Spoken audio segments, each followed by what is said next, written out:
You have to get it underneath the branches and never make a shot after it's saying, I knew it. I would actually grip it a little bit harder, and this is actually where you're supposed to look. The green is protected by water. I'm gonna put that ball a little bit back in my stance. If you had enough of the sun and you were looking for some shade and going into the trees, and all of a sudden you find your ball underneath your trees, what is the main thing to do? Of course, you want to get it out, but you have to keep it low. I mean, there is no chance right here to get it over some kind of tree or branches. You have to get it underneath the branches, out back to the fairway. So, I mean, first of all, you have to choose a club with little loft. So, and I would always advise an iron, because an iron you really can compress from down towards the ball, so you get a steep angle of attack and it stays low. So if you would ask me, my job is to get it about out for like 100 meters, and I really want to keep it low. Otherwise, I'm gonna catch a branch and I have to start all over again. So I'm gonna take my 6-iron and I'm gonna grip down on it. Of course, I can take away leaves, but I can't improve the lie, of course. And all I do, I grip down on it, I put it more to my back foot. For me, it's my right foot. I'm gonna lean myself to the left, so everything is gonna get steeper, and you're gonna feel that the club wants to go more up in the backswing, and just really want to get down. I would suggest not to take it away big time, just really half swing and compress it underneath the trees. And again, what I showed you before, you want to have a low finish. You don't want to have a high finish, otherwise the ball's going to race. So ball position to the right. Of course, find a good aiming. And all you do, you punch it underneath those trees.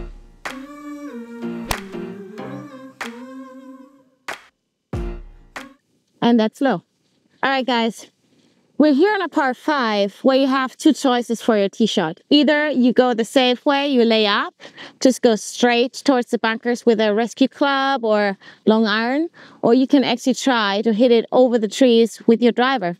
Today, the wind is in our face, and I just measured, I have about a 250 run out if I cross over the trees. In a tournament, of course, I would also think, what could I do? But finally, first of all, I make a decision out of my gut feeling. When I say I see more today, I see more the driver, I will take the driver. Because I want to stand over the shot by having a good feeling. And never make a shot after it's saying, I knew it. Because that's the worst what can happen. So if you don't have a good gut feeling with your driver, don't do it. Right? And on the other hand, you also have to know how far you hit your clubs in the carry length. So if you measure some kind of distances with your driver, you have to know how far you can hit your driver out of 10, 8 times that carry distance. So if you say, for me, for example, I can hit my driver about 8 times out of 10, 205 meters carry at least, then I know I can make it. If you are just so insecure and if you're not stable enough with your driver, just don't do it, right? There are different ways. You can either take an iron or whatever and go the safe way. There is not a thing what makes you a worse golfer because of that, okay? Actually, it's the opposite, because it makes you a good golfer because you know your game. So now I'm just going to hit my driver and wish me luck.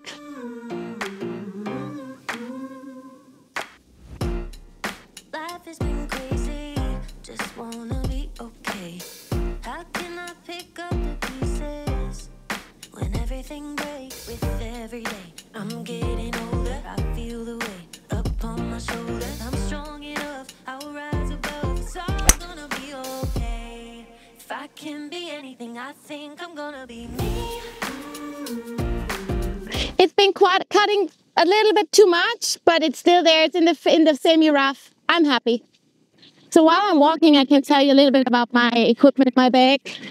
So I love my new Callaway wedges. The Jaws Raw. They're black. And of course, they're losing their blackness a little bit by playing a lot. But I have a 58, I have a 54, and I have a 50-degree wedge.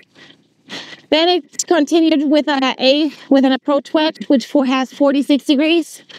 and then pitching wedge 9 and so on. Irons, I play the AI Smoke, and I have to say they're traveling really lovely, having a good trajectory. And my iron stop after iron 6, because then I go over to the Paradigm AI Smoke Hybrid 5 and a 3. And then I only carry a 3 wood as a transporter or as a safety shot off the tee. But I have to say, my AI Smoke driver is one of the best drivers I've ever had, and so consistent. And in combination with the Callaway ball, it performs really, really well. Of course, with other balls as well, but with the Callaway, of course, the best. And so I don't often use that 3 wood off the tee anyway, because I'm pretty secure with my driver. So putter-wise, at the moment, I use the Odyssey putter, the Odyssey Atlanta. It has a really short neck, has one long line, and I really need it for lining up because I get quickly insecure with my line. So it always supports the security in my head. After all, I'm really happy with my equipment. Travels far. It has some really good combinations in terms of loft. And this is something you also should take care of, that your lofts and your clubs are in sync, that you don't have big gaps and you have to fiddle around with shots. It's very important also with the shafts, that you have heavier shots in your wedges than in your irons. I prefer actually to have a bit stiffer shafts in my irons and a bit softer shafts in the longer clubs, just to get it a little bit more distance in, and with the irons more accuracy. After all, of course, I can recommend you all my Callaway clubs, but of course everybody has its own favorites. All I can say, what's good, right? All right, guys, so if you find your ball behind trees, but you have an option to get over the trees. I have a couple of birches in front of me, and I have 135 meters to the flag, so it's probably perfect distance for my 8-iron.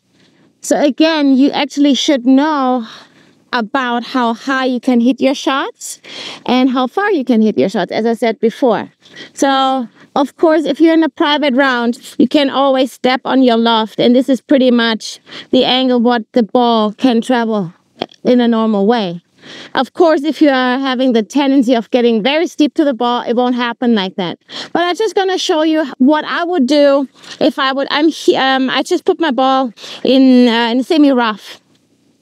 What I would do to get over the birches. First of all, if it's in a really bad lie, I would not use the idea, or I would not travel over or want to travel over the trees. Then I would either punch it through the trees or whatever. But this is a decent lie.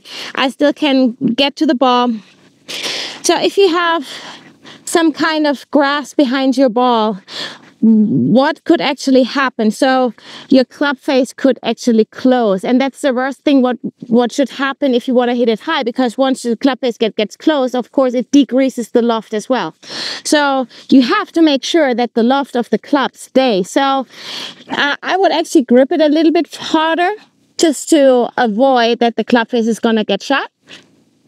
And I would also think the shot high. So if I think it high, I would actually swing up. I would actually want to go into a high finish. And of course, basic-wise, I put the ball a little bit ahead in my stance, but not too far, because then you run danger that the low point is behind the ball. So, taking my line. I mean, if you really want to make sure your club face is going to stay close, square, you just grip it a little bit open. And now I'm trying to get it up by swinging up.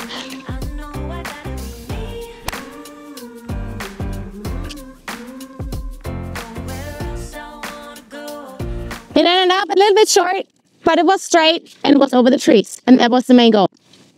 So whenever you're in the trees and you're not sure where the wind is really coming from, and if you're lucky, you have some clouds in the sky, and this is actually where you're supposed to look. I mean, if you see the clouds traveling, this is where the ball's gonna end up. up high, and that's the wind direction. So right now I'm here in between trees, really caged in, and I don't feel the wind at all. But if I look at the clouds, they're traveling to the right, so I know there's going to be wind coming from the left. What else I'd rather be? I think I'm gonna be, I think I'm gonna be. La la la la la la. So we're here on the most difficult hole on the course, and it's probably that green shot what makes it so tough. It's a long hole, but here I have 130 to the flag, and I had a really good drive distance-wise. And I mean, the green is protected by water on the left and on the right. You pretty much don't have an entrance where you could run it through.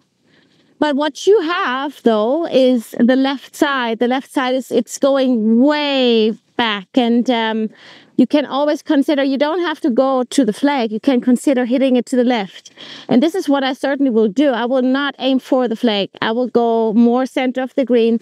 And this is often the case, that you get trapped by looking at the flag too much, and you completely blend out that there is some space next to the flag as well, which is much smarter.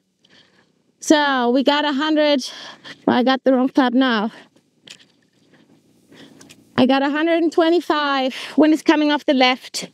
I'm gonna take my 9-iron, and I just want to aim towards the center of the green, so way far left of the flag. I think I'm gonna be, I think I'm gonna be me.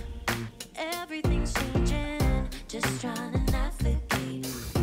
Oh, I keep on believing I'm gonna find my way with every day. I'm getting older, I feel the way up. So I pushed it a little bit towards the flag, so I'm lucky. But finally, you really want to go left here and want to take out that water. Sometimes you find yourself really unlucky and you have a ball sitting in a hole. There's a real hole. It's not a mouse hole or something, so you don't get a free drop either. So you have to play it as it is. So it's down below and it's rough around. It's a lot of grass around. So what do you do? What do you need? You need a steep angle of attack. And I mean, the flag is far back, so I have enough space to let it roll. So I'm gonna put that ball a little bit back in my stance. I close that club face, because once you close the club face, the leading edge is gonna get a little bit sharper. And I grip it like this. And all I wanna do, I wanna pop it out just a tiny bit. Shoulders, I'm strong enough, I'll rise above. It's all gonna And it worked out perfectly. But there, of course, you can use your wrists a tiny bit, because as I said, you have to use some kind of angle to pop it out. If you just use your arms, it's too flat. So really bend to the front, for me to the left, ball back to the right, and pop it out with your hands. And it's on the green, and this is all you can do. Just lower your expectations if your ball is sitting down in the rough. And of course, it's an unlucky thing for you. But that happens, it's golf.